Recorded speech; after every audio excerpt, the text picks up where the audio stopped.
दोस्तों नमस्कार, मैं हूं राजेश शर्मा। बिजनेस न्यूज में आपका स्वागत है। आज बात करते हैं चने की।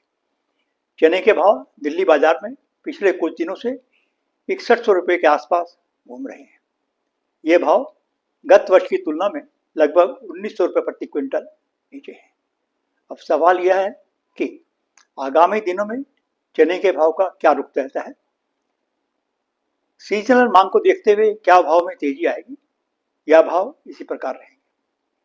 वास्तव में चने के भाव में तेजी या मंदी मटर की इंपोर्ट ड्यूटी पर निर्भर करेंगे। यदि सरकार मटर पर इंपोर्ट ड्यूटी लगाती है तो चने के भाव में कुछ तेजी आ सकती है, लेकिन अधिक तेजी आने की फिर भी संभावना नहीं है।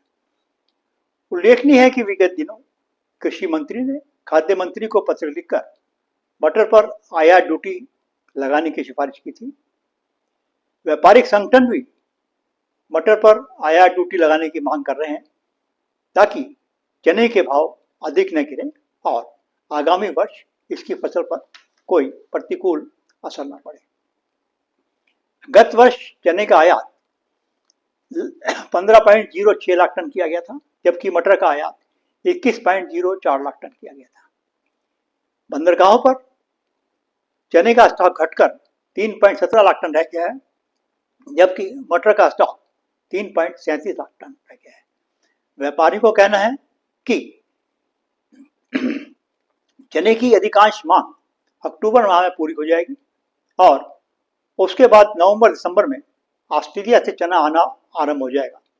हालांकि ऑस्ट्रेलिया में चने का उत्पादन गत वर्ष की तुलना में कम है, लेकिन आगामी महीनों के सौदे नीचे भाव के हो रहे हैं। यही स्थिति मटर की भी है। मटर के भाव भी विश्व बाजार में गत वर्ष की तुलना में नीचे चल रहे हैं। अब देखना यह है कि क्या सरकार मटर के इंपोर्ट पर आयात ड्यूटी लगाकर किसी प्रकार की भाव वृद्धि या महंगाई बढ़ने का रिस्क लेती है, अथवा भाव इसी प्रकार चलते रहेंगे। Please like and subscribe. Thank you.